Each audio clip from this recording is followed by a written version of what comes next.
So when we're talking about 1099s versus W-2 employees a lot with our clients, there's a lot of confusion about when they have to either, maybe they have 1099s, but they're ready to make them into employees, or they're treating someone as an employee, but they have them documented as 1099. Couple tips on what people should think about for their small business. So that's one of the big ones. And Yes.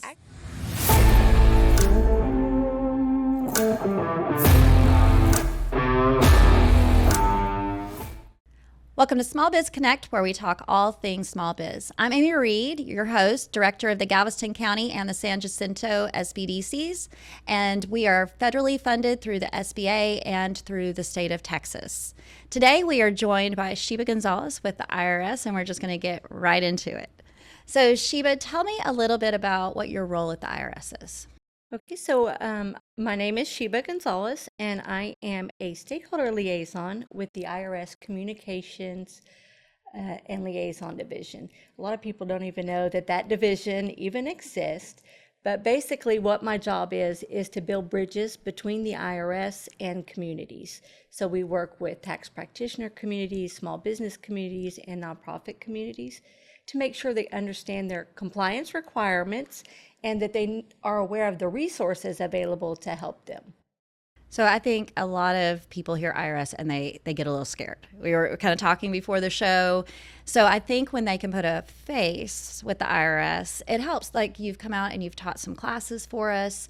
And I think you teaching classes to our small businesses really helps them to feel like they can connect with the IRS. What are just a couple of the classes that you guys offer to teach? So we do a small business workshop series that starts from the beginning of your small business adventure and goes on through to hiring foreign employees. So they vary in their difficulty and their content, but we do offer quite a few of them, and we do some cybersecurity, which is really important. A lot of small businesses think they're not going to be the victim because they're not like practitioners or some big company. But small businesses often have less cybersecurity, and they're easier to get into. If you have like 10 employees and they can get those social security numbers, they can use those to commit tax fraud. Which is really scary. Yeah, all of your workshops are really good. And I feel like, again, it's just a great way for people to connect with you. So a lot of our clients and our listeners today are early stage. And early stage could be 5 years or less. What is one misconception that they might have about the IRS or maybe even their tax obligations? I think the biggest misconception is that we're out to get them. Yeah, so that the IRS only wants to collect money and penalize them for mistakes. And it's not how it works. We want you to succeed. We want the small businesses to succeed, and we want to try to get you everything you need to succeed. Unfortunately, we do have to follow the policies and assess penalties if it's done incorrectly, but we would much prefer to help you do it correctly than to have to help you fix mistakes. I love that. So can you maybe walk us through, I know one of the things that you also teach about is business structures. Just briefly, what are the different business structures and maybe a tip for each one that they should think about? Sure. There's the independent contractor or self-employed individual. These people usually have maybe an LLC, but it's just them. They don't have employees, and they're going to file their business return on their individual return, their 1040. They're going to file like a Schedule C and put their business income or loss on there. There's also the partnerships, which they're going to file their own return. A partnership files a 1065. And then you can also elect under an LLC, you can elect to be a individual business owner, a sole proprietor. You can elect to be a partnership, or you can elect to be taxed as an S Corp. So these different structures all have different filing requirements. So you need to be aware of how your business was formed and what filing requirement applies to it. So talking about requirements, what are some of the deadlines that they should know? Deadlines. Well, obviously April 15th is the big one, right? Most people in a calendar year are going to have their returns due on April 15th. If you file an extension, that due date's going to be October 15th. You need to be aware that an extension is an extension of time to file, not time to pay. Your payment's still due on April 15th, on or before, but you can file the return on October 15th. There's also the quarterly estimated payments, which are going to be due quarterly on the 15th of the following month. That's really good information. I think that people are confused about the extension process. And even sometimes when I'm a business, when am I supposed to file versus my personal? So really good information. Can you maybe share a few best practices that the IRS has for keeping, record keeping for both, from a physical aspect and maybe a digital aspect? Sure. Just keep it. First off, even if you think it's not important, if it happened, if there was a transaction for your business, keep the documents, right? You want to keep them organized. How you organize them, we all have different systems, so there's no requirement for that, but I do suggest that you keep them very organized so that if a problem arises, you can go back to it immediately. If you're going to keep digital records, that's fine, but just make sure you have a backup.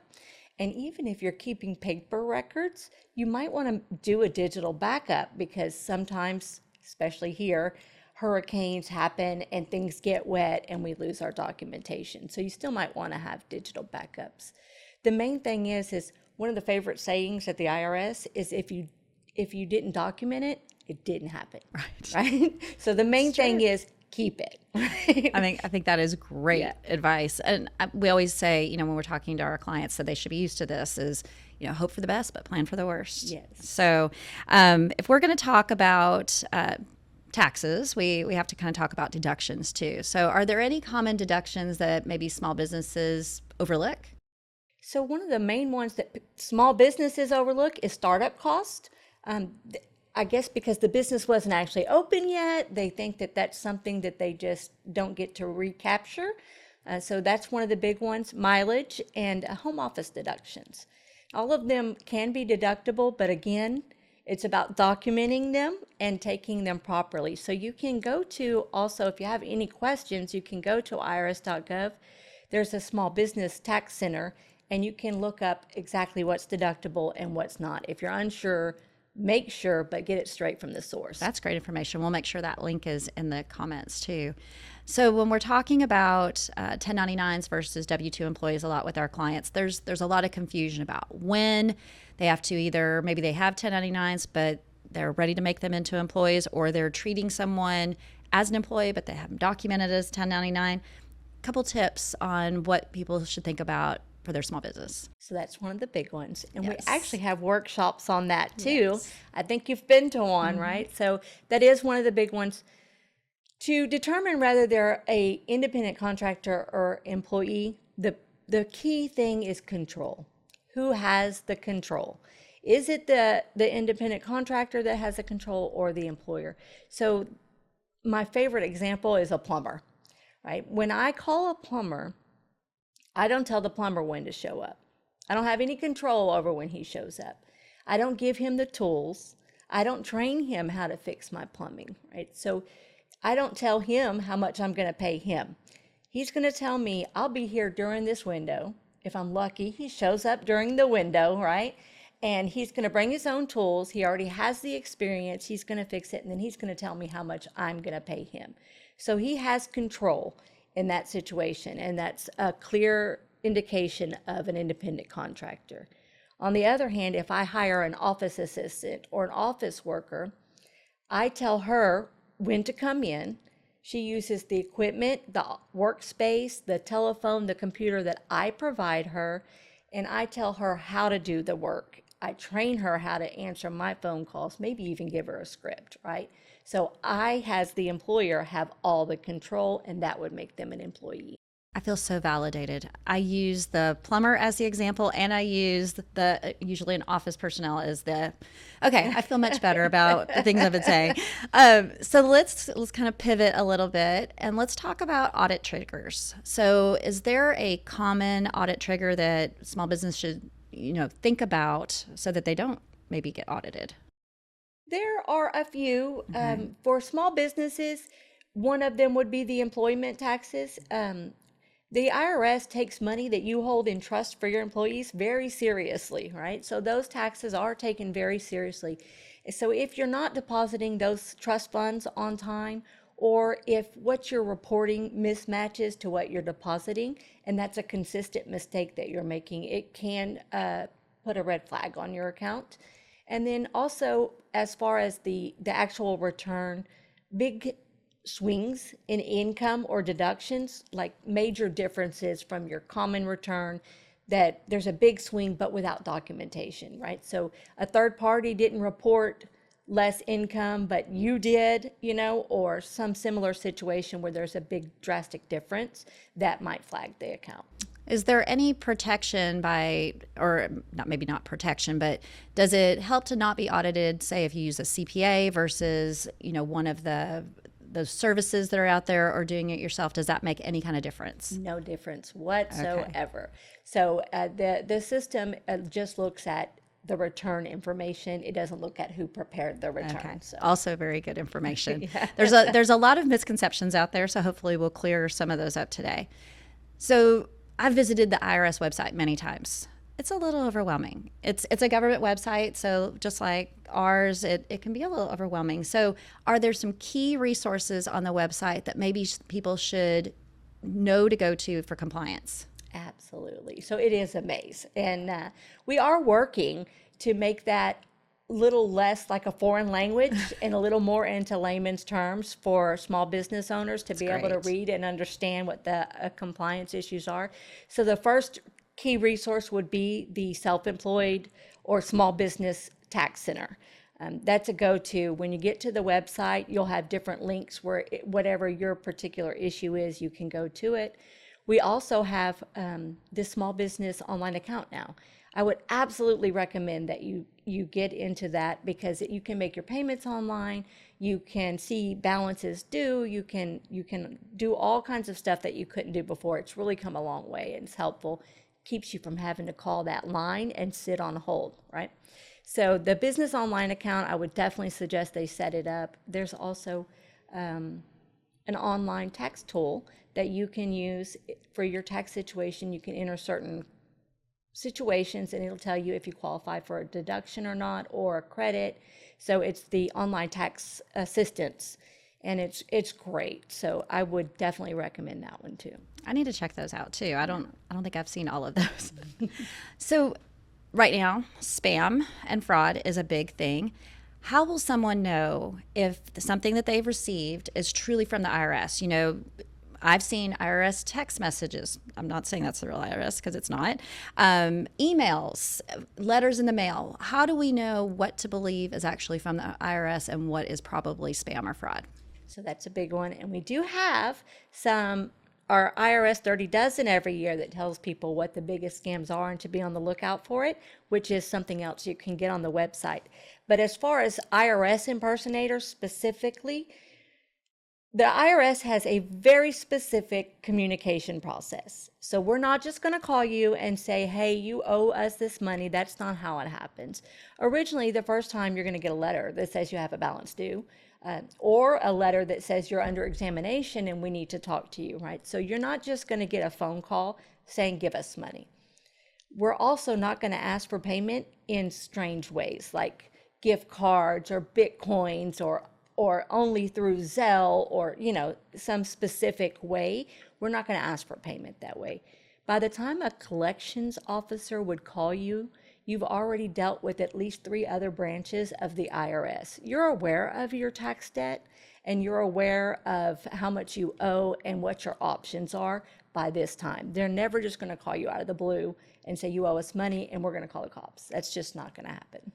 And we've all heard those stories. So thank you for putting that information out there. What's one piece of advice you'd have for small business owners? Definitely just stay organized, especially as far as the IRS is concerned. Keep your documents, keep your files organized, make your payments on time. It's so much, I know that we get so busy. Especially as a small business owner, we all have our different hats, and we're the accountant, and we're the hiring, and we're, this and we're that, and it gets to where we're like, we'll do that later. Take the time to do it now. It will save you so many headaches later, and money, because as long as you keep those payments on time, you keep those deadlines met, then you're gonna not get the penalties and the interest that are involved with the mistakes. So one thing we always advise our clients is to have a separate bank account just for tax savings. So every month, look at your profit, know what your tax rate is, put that money into that bank account so that when it comes time to pay their bills, whether it's quarterly or annually, they have it. Do you feel that that is good advice to give? Absolutely. Okay, Yes. great. And there you can, with the business online account and also with some other online payment options, you can also just go ahead and make those quarterly payments. You don't want to pay. The tax system is a pay as you earn system, right? So your taxes are actually due as you earn the income, which is why you have those quarterly payments. So even if you pay on April 15th all the taxes you owed, you may still incur late penalties and interest because they were due the first quarter. Ooh, So great you want to make information. sure that you're making those payments on time, and you can go ahead and make the quarterly payments. But yes, definitely, maybe even bi-weekly as you run your books, put the deposits aside. I think that's great information. So one last question is, what's the best way if we have a question and can't find it on the website, you're frustrated, how do we reach out to the IRS? What's the best way to, or maybe even how to follow you guys on social media for updates and that sort of thing? So yes, we have social media accounts. Make sure it's the official one, but we do have social media accounts these days. And for small business owners, I recommend the e-news for small business. This is a subscription you can sign up for. They'll send you all the updates that are relative to small businesses. They also have e-news for tax professionals, e-news for payroll providers. So there's lots of different e-news subscriptions that you can sign up for if they apply to you. And what you'll do is you'll get like a newsletter. Anytime there's major changes that affect you for the business or tax professional, whichever one you sign up for, you'll get notification of that, and it'll have links to the IRS website where you can go get more information. Great information. I didn't know that either. I've learned so much today. Thanks for being here today, Sheba. We really appreciate it, and I know our listeners will appreciate it too. Well, thank you so much for having me. I really enjoyed it. And also, we do at the Stakeholder Liaison collect feedback. And one of the most important feedbacks that we like to collect is from the small business owners and the tax practitioners. So you can put my email in the links.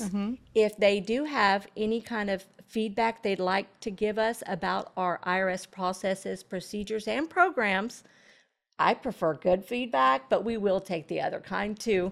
You can email me, and we will elevate it to the business units and try to get a solution if there's some kind of issue going on. That's great. We'll definitely put your email and all the other contacts in there. So to our listeners, thanks for tuning in today to Small Biz Connect, where small biz meets big ideas. Until next time. Bye. Thank you.